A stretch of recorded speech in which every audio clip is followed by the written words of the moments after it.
এখন বাজে সকাল প্রায় 5টা। তো আমরা মন্দারমণি ট্রিপের জন্য রেডি, সবাই চলে এসছে। এই যে আমাদের গাড়ি রেডি, লাগেজ গাড়িতে তোলা চলছে। চলো দেখা যাক কেমন হয় আজকের ট্রিপ। যেমনটা বললাম, আমাদের এবার গন্তব্য ছিল মন্দারমণি। 2 রাত্রি 3 দিনের এই ট্রিপ ছিল। গঙ্গা পেরিয়ে দক্ষিণেশ্বরের মাকে পিছনে ফেলে আমরা এগিয়ে চললাম কোলাঘাটের উদ্দেশ্যে।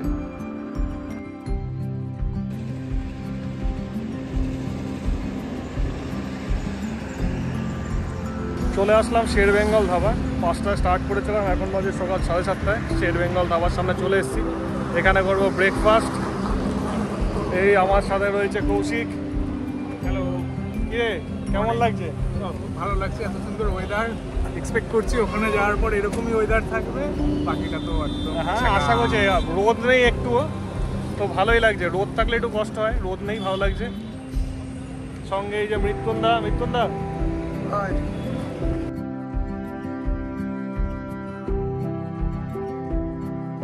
খেতে বসে গেছি আমরা।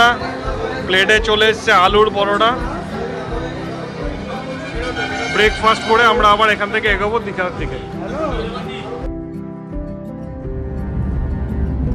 আমরা আবার স্টার্ট করে দিয়েছি। এখন আমাদের গন্তব্য মন্দারমণি। আমাদের হোটেল আজকের দিনটা বুক করা হয়েছে মোহনা বিচ রিসর্টে। তো এখন যাওয়া যাক। ওয়েদার এখনো অবধি ভালো, হালকা মেঘের মধ্যে দিয়েই যাচ্ছি, দেখা যাক কি হয়। তাই লোক, লেটস সে জয় জগন্নাথ। জয় জগন্নাথ।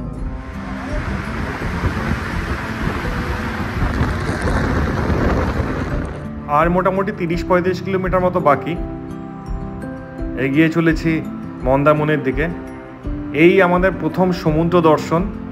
সমুদ্রটা প্রথমবার দেখেই যেন মনটা ভালো হয়ে গেল। চললাম আমাদের হোটেলের উদ্দেশ্যে। আমরা এই একটু আগে পৌঁছে গেলাম মন্দারমণি।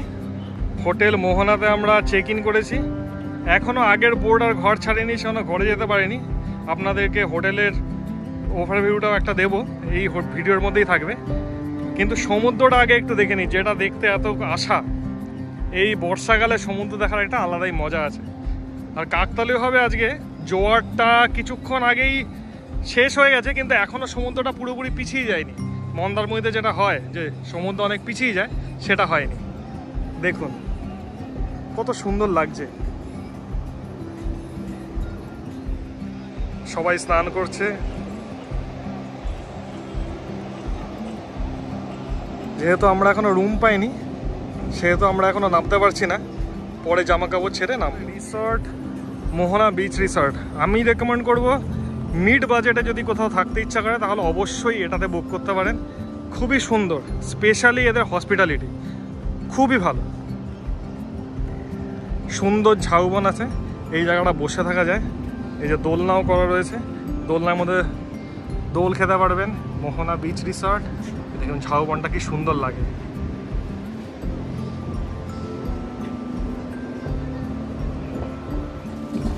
এখন আমরা সুইমিং পুলে লাফালাফি হচ্ছে, একটু সুইমিং পুলে স্নান করতে এসেছি। কৌশিক বল নিয়ে খেলছে, ওদিকে রাহুল, মৃত্যুঞ্জয়দা, সুমন্ত ওদিকে জলে খেলা করছে। এই রিসর্টটার লোকেশনটা একটু বলে দিই। এই রিসর্টটা হলো মন্দারমণির শেষ প্রান্তে, মানে মন্দারমণি থেকে তাজপুরের দিকে যে বিচটা ঘুরে গেছে মোটামুটি সেই জায়গাতেই রিসর্টটা। বন্ধুবান্ধবের সঙ্গে আসার একটা আলাদাই মজা আছে। আমরা বেশ অনেকক্ষণ পুলে স্নান করে সেরে নিয়েছিলাম দুপুরের খাবার। দুপুরের খাবারটা অবশ্য আমরা হোটেলের থেকে করিনি, হোটেলের বাইরে যে শ্যাকগুলো ছিল সেখান থেকেই সেরেছিলাম। এবং খাওয়া দাওয়া করে একটা লম্বা ঘুম দিয়ে সন্ধ্যাবেলা উঠলাম। আমাদের রুমটা ছিল মেইন বিল্ডিংয়ের দোতলায়, সবার শেষের রুম। চলুন সন্ধ্যাবেলার একটা ওভারভিউ দিই। সন্ধ্যাবেলা রিসর্টটাকে দেখতে আরও সুন্দর লাগে। এই মায়াবী আলোর মাঝখানে বসে সমুদ্রকে এক মনে দেখতে অন্যরকম লাগে। এটা হলো মোহনা ক্যাফে। সন্ধ্যাবেলা আপনারা এখান থেকে যে কোনো ধরনের স্ন্যাক্স অর্ডার করে খেতে পারেন, প্লাস এদের নিজস্ব বার কাউন্টারও আছে। আমরা এগিয়ে চলেছি রিসেপশনের দিকে। ডান দিকে এবং বাদিকে যে বিল্ডিংগুলো দেখছেন এগুলো সবই কটেজ রুম।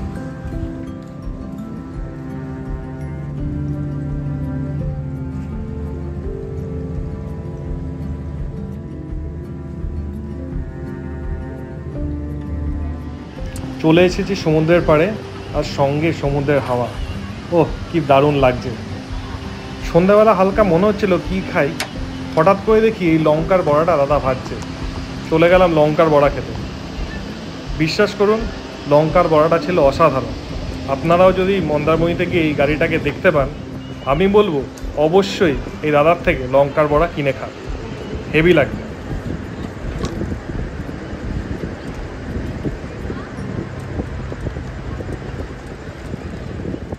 মন্দারমণি ভালো লাগে মন্দারমণির বিচের নীরবতার জন্য। তেমন একটা ভিড় কখনোই থাকে না। আর গতকাল ছিল ফুল মুন, তো আজকেও চাঁদ উঠেছে এবং চাঁদের আলোতে সমুদ্রটা দেখতে দারুণ লাগছে। তবে হ্যাঁ, যদি আপনারা শনি রবিবার আসবেন বলে প্ল্যান করে থাকেন, তাহলে হোটেল বুক করে আসাই ভালো হবে, কারণ শনি রবিবার ভিড়টা বেশিই থাকে এবং সঠিক দামে পছন্দসই হোটেল পাওয়া একটু অসুবিধা হয়ে যায়। এখন বাজে সকাল প্রায় 8টা, আমাদের ব্রেকফাস্ট দেবে 8:30 থেকে। তো আমরা এখন যাচ্ছি সমুদ্রের দিকে, সঙ্গে সুমন রয়েছে। আমাদের কালকে তো যেহেতু আমাদের রুম পেতে অনেক লেট হয়েছিল, সেই জন্য কালকে আর হোটেলেরটা ঘুরিয়ে দেখানো যায়নি, তো আজকে দেখাচ্ছি। এটা হলো দোতলার সিঁড়ি, এখান থেকে উঠতে হয়। উঠে এসে এই পাশ দিয়ে শেষ দুটো রুম ছিল আমাদের। তো আমরা এখন যেহেতু বাইরের দিকে যাচ্ছি, সেহেতু নিচে নামবো। তো এই হলো এখানকার পার্কিং লট। শেষ গাড়িটা আমাদের। এই ছাড়াও যদি কখন এখানে পার্কিং ভর্তি হয়ে যায়, সোজাসুজিও রাখা যায়। এই হলো হোটেলের দিক থেকে সোজা বিচের দিকে যাওয়ার রাস্তা। রিসেপশন, মোহনা বিচ রিসর্ট। এখানে কমপ্লিমেন্টারি ব্রেকফাস্ট আছে, বাফেট ব্রেকফাস্ট। সকাল 8:30 থেকে স্টার্ট হয়ে যাবে। চলো বিচের দিকে যাবো। সকাল সকাল সুইমিং পুল ক্লিন হয়ে যাচ্ছে অলরেডি। আজকে যেহেতু স্যাটারডে, প্রচুর গেস্ট অলরেডি বুকড। আমরাও চাইছিলাম আর একটা দিনের বুকিং, কিন্তু আমরাও পাইনি। দেখা যাচ্ছে উপরে এজিএম গ্র্যান্ড। এটা অ্যাকচুয়ালি এজিএম গ্র্যান্ডেরই। মন্দারমণিতে এজিএম গ্র্যান্ডের একটা অনেক বড় রিসর্ট রয়েছে। এছাড়াও এটাও এজিএম গ্র্যান্ডের আন্ডারেই রয়েছে। দেখুন এই পাঁচটাগুলো কটেজ, এগুলো কটেজ। এখানে 1, 2, 3টে কটেজ আছে, আর এখানে এই বিল্ডিংটা আছে।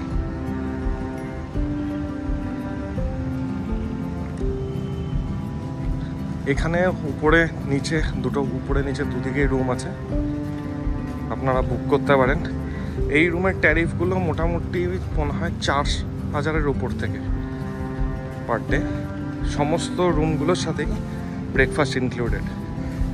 এখানে একটা স্টেজ মতো করা রয়েছে। আমার মনে হয় কোনো ফাংশন বা কিছু হলে এই স্টেজে আপনারা করতে পারেন। এই লনটা সত্যিই সুন্দর। আর্টিফিশিয়াল ঘাস বসানো আছে লনের মধ্যে, খুব সফট ঘাসগুলো, খুব ভালো লাগে। এই যে ছোট্ট ঝাউবনের এরিয়াটা দেখছেন, এটা যে কতটা ইম্প্যাক্ট ফেলে রোদের মধ্যে, সেটা এই সামনেটা আসলে বোঝা যায়। কালকে রাত্রের বেলা এই সামনের যে জায়গাটা দেখছেন, এর পুরো জায়গাটাই লোকে ভর্তি ছিল। এই হলো এখানকার রেস্টুরেন্ট, মোহনা ক্যাফে। বাফেট ব্রেকফাস্টের জন্য সমস্ত কিছু রেডি করা হচ্ছে। সমুদ্র সামনে আছে কৌশিক। কৌশিক আমাদের স্টাইলিস্ট বয়, সকাল সকাল রেডি হয়ে। তারপর ঘুমোলে রাত্রেবেলা সব ঠিকঠাক তো? চল যাই।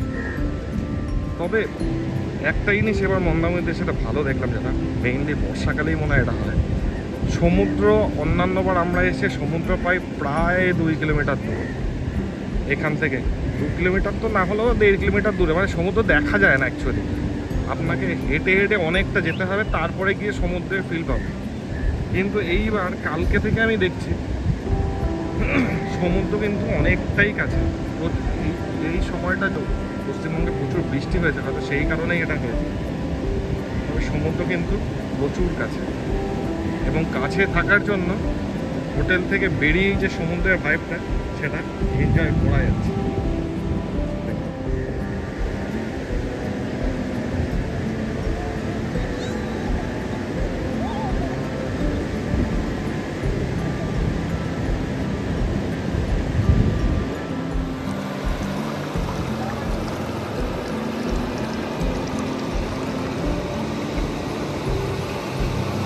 জল ফিরে যাচ্ছে, আবার ঢেউ এগিয়ে আসছে, এই সমুদ্রের খেলা চলতেই থাকে।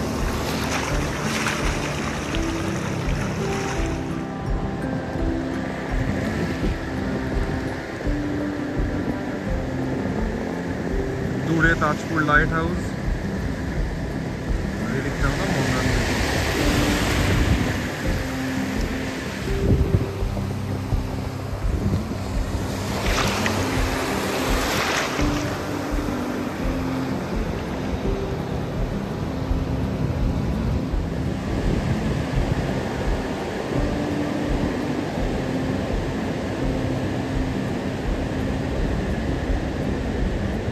জাস্ট দেখুন সমুদ্রটা কোথায় এসেছে, এই শ্যাকের মধ্যে জল ঢুকে গেল, পুরো শ্যাকটা ডুবে গেল।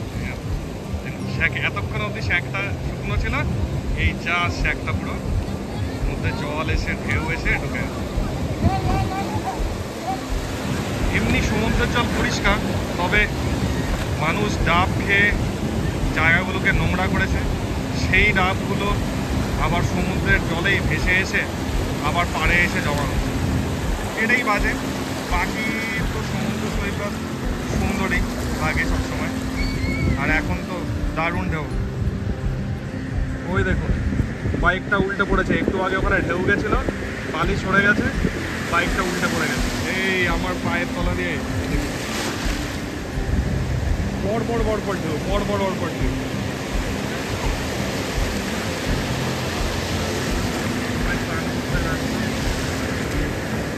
স্নানে সমুদ্রের দিকে যাচ্ছি, যদিও যেহেতু আমি ক্যামেরা নিয়ে এসেছি সেহেতু জলের মধ্যে দাপাদাপি তো করা যাবে না। আমি একটু দূর থেকে, ওই যে দূরে বন্ধু বান্ধব সব নাচানাচি করছে, স্নান করছে, এই যে সবাই স্নান করছে, হেভি সুন্দর। এত কাছে সমুদ্র মন্দারমণিতে এসে দেখতে পাওয়া, এটাই একটা বড় ব্যাপার। বর্ষাকালে আসলে এটা তো দেখতে পাওয়া যায়।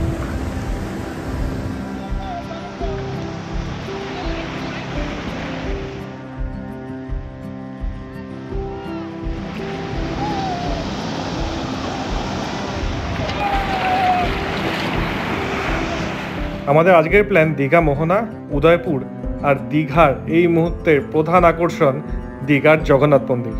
সবই থাকবে এই ভিডিওতে। আমরা মেরিন ড্রাইভ রোড ধরে এগিয়ে চলাম দীঘা মোহনার দিকে। মৃত্যুঞ্জয়দা আবার শুটকি মাছ কিনবে ঠিক করেছে।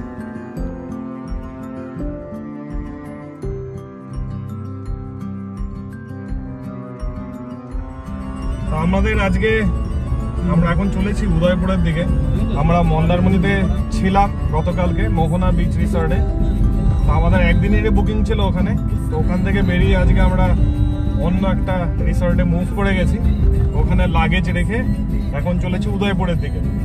এবং দীঘার মুখ্য আকর্ষণ এখন যেটা জগন্নাথ মন্দির, সেটাও দেখার ইচ্ছা আছে।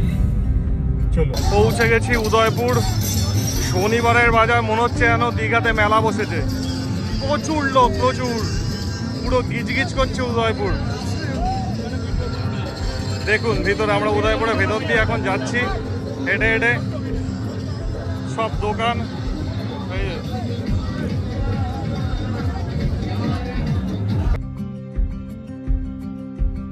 উদয়পুর উদ্দেশ্যে আমাদের যা এক্সপেকটেশন ছিল, ব্যাপারটা ছিল সম্পূর্ণ উল্টো।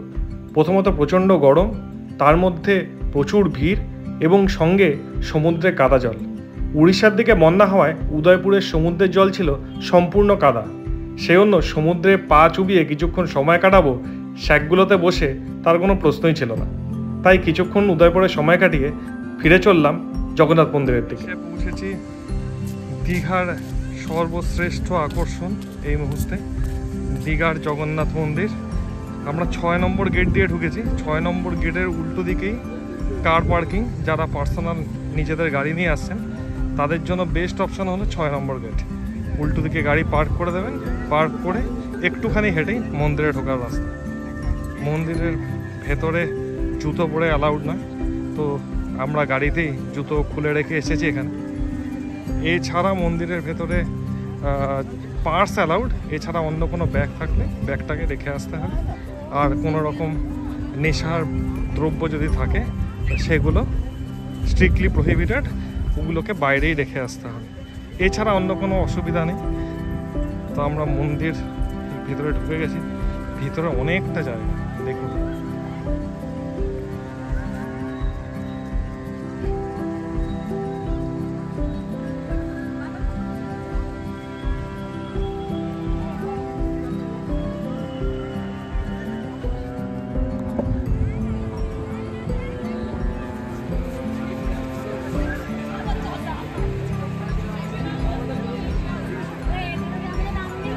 এটা হলো 1, 2 এবং 3 নম্বর গেট। এই গেটটা আমার মনে হয় এটাই মেইন গেট। খুবই সুন্দর।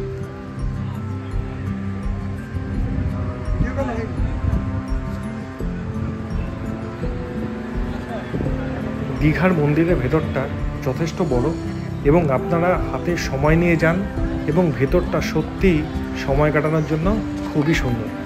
সুন্দর বসার জায়গা করা রয়েছে, আপনারা ওখানে বসে অনেকক্ষণ সময় এই মন্দিরেই কাটাতে পারেন। কিছু কিছু জায়গা ক্যামেরা করা অ্যালাউড ছিল না, সেই জায়গাগুলো ক্যামেরাতে দেখানো যায়নি। বাকি সব জায়গাতেই আপনারা ক্যামেরা করতে পারেন।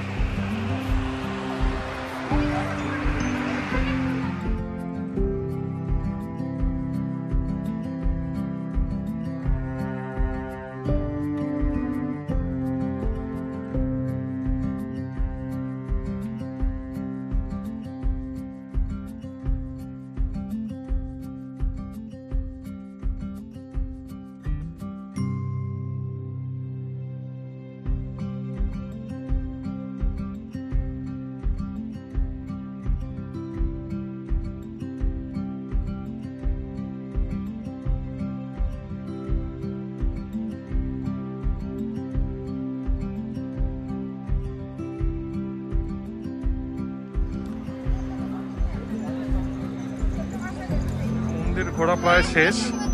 ঠাকুর যেখানে রয়েছেন সেইখানের ভিতরে ছবি তোলা নিষিদ্ধ। ওখানে মোবাইল ফোন প্রহিবিটেড, ওখানে ছবি তোলা যাচ্ছে না। সেই কারণে আমরা ভিতরের ছবিগুলো তুলতে পারিনি, কিন্তু বাইরে সমস্ত জায়গাতেই ছবি তোলা যাচ্ছে এবং খুব সুন্দর এবং অনেকটা জায়গা নিয়ে করা হয়েছে। এটা একটা খুব ভালো জিনিস যে মানুষ যদি চায় যে এখানে এসে বসে থাকবে, কিছুক্ষণ সময় কাটাবে, তার জন্য একটা আদর্শ জায়গা। তবে আমি পার্সোনালি রেকমেন্ড করব আপনারা বিকালের দিকে বা সন্ধ্যার দিকে আসুন, কারণ আমি মন্দিরে তো আলোকসজ্জাটা সত্যিই অনবদ্য হবে সেরকমই ধারণা। কারণ আলোকসজ্জার জন্য যেই সব লাইটগুলো ব্যবহার করা হয়েছে সেগুলো দিনের বেলা তো জ্বলছে না, তবে লাইটগুলো দেখে মনে হচ্ছে মন্দিরের একটা আলাদাই রূপ তৈরি হবে রাত্রেবেলাতে।